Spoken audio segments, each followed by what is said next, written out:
जिसने देश को आजाद कराया, जिसने देश को आजाद कराया, जिसने दुश्मनों को धूल चटाया, जिसने दुश्मनों को धूल चटाया, जिसने सत्य की राह पर चलना सिखाया, जिसने सत्य की राह पर चलना सिखाया, और आज वही महान पुरुष हमारे देश का राष्ट्रपिता महात्मा गांधी कहलाया, और आज वही महान पुरुष हमारे देश का राष्ट्रपिता महात्मा गांधी कहलाया।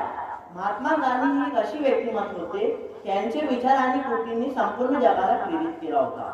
त्यांचा जन्म 2 ऑक्टोबर 1869 पोरबंदर गुजरात येथे झाला होता।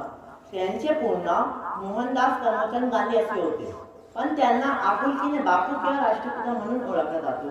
महात्मा गांधींनी आपल्या आयुष्यात अनेक संकटांचा सामना केला, परंतु कधीही आपल्या सत्य अहिंसा मार्गाने ऐकले। त्यांचे सर्वात मोठे योगदान म्हणजे भारतीय स्वातंत्र्य संग्रामामध्ये त्यांचे नेतृत्व। त्यांनी अहिंसा आणि सत्याग्रह सशस्त्र वापरून ब्रिटिश सरकारला नमवले। अहिंसा और सत्य की मूर्ति था